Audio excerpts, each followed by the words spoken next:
Денеска православната црква ги празнува свештеномачениците Теопемпт и Теона, преподобната мајка Синклитикија и преподобната Аполинарија.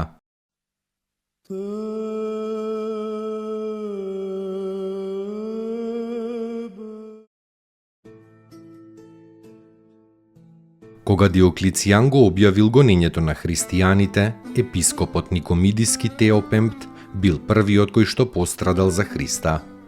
Тој бил изведен пред царот и царот му се заканил со смртна казна ако не се одрече од Христа.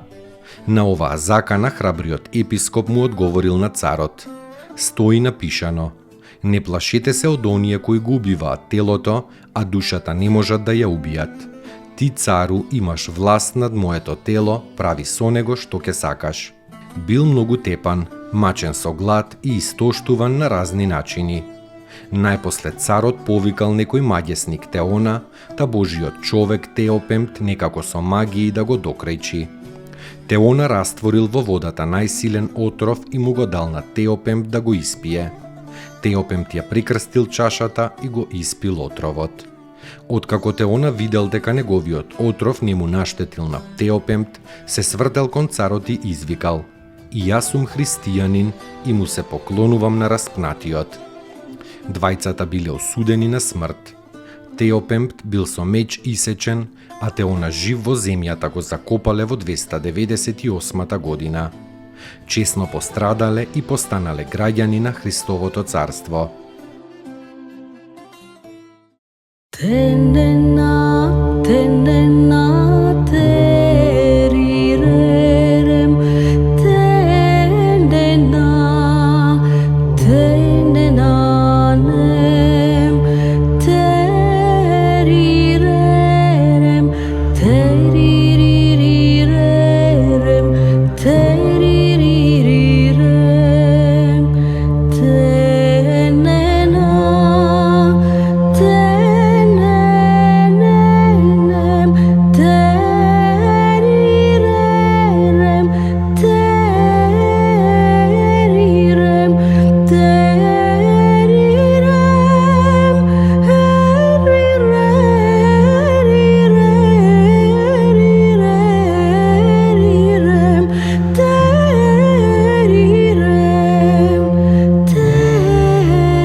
Поуки од светите отци.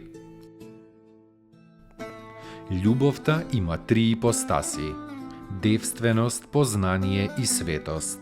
Без девственоста љубовта не е милост, но е земска, себичност и страст. Без познанието љубовта не е мудрост, но е лудост. Без светоста љубовта не е сила, но е слабост. Господи, удостој ме со љубовта, со која ти живееш и живот даваш.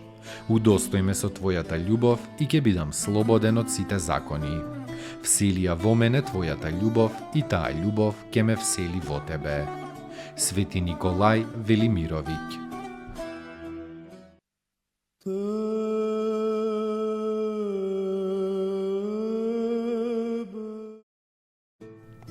Преподобната мајка Синклитикија.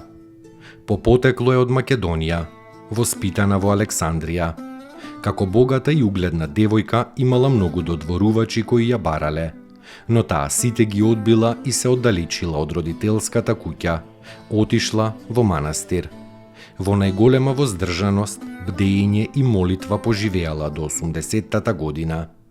Нејзините поуки за монахињите од секогаш се сметани како духовен бисер, бидејќи оваа праведничка не дошла до високата мудрост преку книги, туку преку страдање, мака, деноноќно размислување и духовно општење со возвишениот божествен свет. Со душата се преселила во тој возвишен свет во 350-тата. Светата Синклитикија помеѓу останатото говорела: ако е време на пост, немој да се откажуваш од постот. Иако си болен, бидејќи еве и тие што не постат страдаат од иста болест. Уште велела, како што откриеното богатство брзо се разграбува, така и добродетелта кога се разгласува, се помрачува и се губи.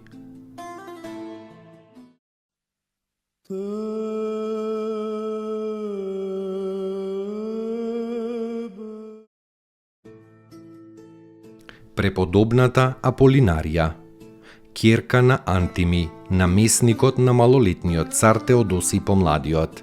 Таа му била постарата ќерка. Додека помладата била безумна, таа не сакала да се мажи, туку во срцето се прстенувала за Христа и се оддалечила во Мисирската пустина. Во машка облека и под машко име Доротеј, таа се населила во машки манастир, каде што се подвизувала вознесувајќи го својот дух непрестајно кон Бога и зборувајќи со љубов кон својот Творец. Некој го посоветувал царскиот намесник Антими да ја испрати својата безумна ќерка кај пустиниците да ја прочитаат молитва. И според промислата Божја се случило својата безумна сестра да ја исцели постарата сестра со силната молитва. Кога Аполинарија се упокоила, се открила тајната дека таа не е машко, туку женско. Мажествената храброст на оваа света девица останала како примери поттик низ вековите на многумина, кои мислеле за своето спасение. Се упокоила во 470-тата година.